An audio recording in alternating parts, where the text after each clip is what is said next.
Hi everyone, welcome to Greenacre Area Community Centre's Table of Plenty. A bit different this week as we're filming our chef Kate make a chicken and vegetable curry.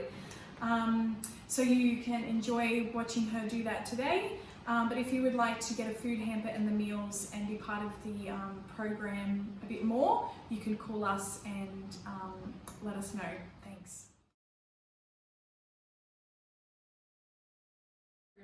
Today we're cooking a mild chicken and vegetable curry. So what we've got here is some diced onions, some broccoli cut up into florets, and we've also got the stalk all cut up there because it's a good vegetable to have with curries. All your carrots cut up, some potato and some chicken. Now all of these are diced into similar sized portions. They still won't cook at the same time. We'll take you through what stages to put them in. Now we've also got some spices. So here we've got garam masala, cumin, coriander, paprika and salt. And then we've got ginger and we've got garlic. I just grate the ginger and garlic to give us a nice consistency. Now we've also got a little bit of chili. These are long green chilies, so they're not very spicy. Thank you. So for this recipe we need some tomato paste, but we couldn't get tomato paste, so we got tinned tomatoes instead. So right at the beginning what we're doing is reducing down the tinned tomatoes so that it becomes a paste. You just boil it off in a pan for about 10 minutes and it'll become nice and thick, and then it's ready to use. Now you can see our tomato has reduced massively. It's really soft now, so it's a lot like a tomato paste. So we're just going to steam some rice to go with the curry. So we've got 2 cups of rice there, and then we've got 4 cups of water. This is a bit more than usual because what we're trying to do is let it boil a lot so we get a nice fluffy rice. Water for your rice is boiling rapidly. You want to turn off the heat and close it. That way the steam will finish cooking the rice. Just turn the heat off completely. This is ready. You can see that all of the water has absorbed. It'll take about 20 minutes, but just put it on when you start the curry. That way everything finishes together. You can see the little holes in the rice. That's perfectly fine. That means all your water has disappeared. So to start, we're going to put in about a tablespoon of oil. You can use ghee or butter if you have it. Any type of oil is fine, except for extra virgin olive oil because it has a really high scorch temperature. So to that, we're adding our 2 onions that have all been diced up, the ginger, and the garlic.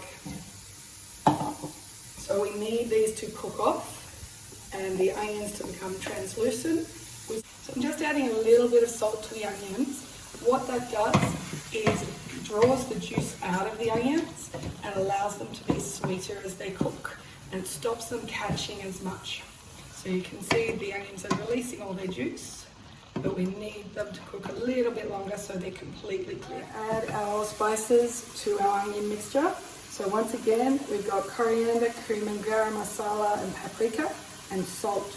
All of the spices are equal amounts except for the seasoning, which is the salt. We've got 3 teaspoons of each, and then you've got 2 teaspoons of salt. It may seem like a very large amount of salt, but we're not adding any stock to this.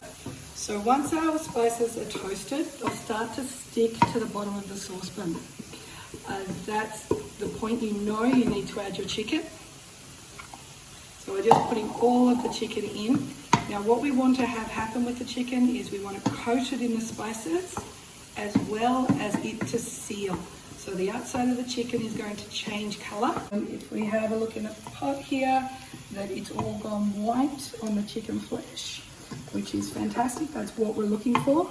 The spices are still sticking a little bit. That's perfectly fine. Don't worry about it. If they stick too much, add a little bit of water and that will release the spices from the bottom of the pan. Now we're just going to put that tomato straight over the top of the chicken. And this is when we add our vegetables. So we've got our tomato in there and our chicken in there. And it's really starting to look like a curry now. It's still very thick. We're going to start adding our vegetables. Now, potatoes take the longest to cook, so we need to put those in first. Now, once we've got our potatoes in, we need to make sure they're coated in the curry paste that we've created, so they're all the way coated. Now, these potatoes need some water to cook, so we're just going to cover them with a little bit of water. So it's not a large amount of water you're adding, because any water you add, you want to cook off. So we're just adding a little bit of water so that they actually can sit below the water. So all of the meat and the vegetables are sitting below the liquid. You just measure it by the amount. Now we want to let that simmer for 5 to 10 minutes. So how you will know it's ready to have the next vegetable put in is set your timer to 10 minutes, and then you will know 100% that it's ready to go. Our curry has been simmering for about 10 minutes. We can see that the sauce is really quite thick now. What we're going to add is the carrots.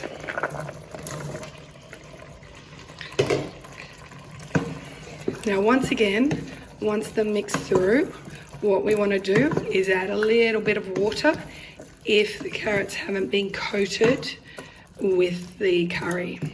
We need all of them coated with the curry itself, and then covering them with, once again, just a little bit of water, just to ensure we can push them all under the liquid. Again, we're going to leave this for another 10 minutes and just let it simmer. So our carrots and our potatoes have now been in here. Potatoes for 15 minutes. The carrots have been in here for 5 minutes. They're actually looking really good and ready for the broccoli to go in. The broccoli goes in last because it's the fastest to cook of the ingredients. Now we've got some broccoli stem in there as well. Just cut it up into small pieces and take the skin off the outside. Once again, you want to coat it with the curry and make sure it's cooked. It's completely covered in that wonderful gravy that's through there. Now, at this point, it's only going to be about 10 more minutes before your curry is ready to eat, because you don't want to overcook the broccoli. So at this point, we add some cream. Now, you don't have to add the cream if you don't want to. Don't replace it with milk, because the milk will separate. With the cream, what it does is just gives you a lighter flavor in the sauce. In this, it's a very small, there's very little fat in this dish, so adding a little bit of cream really doesn't make a massive difference.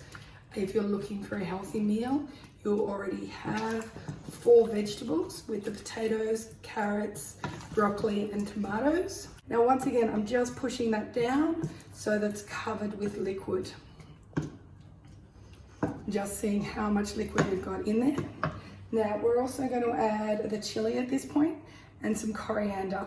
If you don't like coriander, leave it out. This is a very small amount of chili for the amount of curry we're making, so don't worry about the heat. It's just going to add a little bit of heat. Coriander is not essential in this dish. It just lifts the flavor a little bit. So if you have it, use it. If you don't like it, don't worry about it.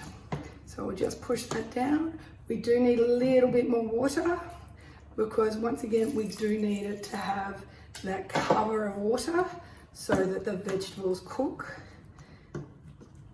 So now we're going to leave that to simmer for 5 to 10 minutes, just till the broccoli is cooked, and then it will be ready to serve. Okay, so Renee's just been our seasoning tester, and we worked out we need a little bit more salt. So we're just going to pop in a little bit more, mix it through before you test it again. So now our curry is ready. What's the best way to tell if it's cooked is to pop a fork into one of the pieces of potato and see if it actually goes in. You just want to make sure that the fork will easily stick into the potato, to make sure that your teeth will easily cut through the potatoes. So that tells us it's ready. Now you can see the potatoes are nicely cooked on the inside. Now this curry will keep in your fridge for 3 days, in your freezer for 3 months. It will actually taste better tomorrow.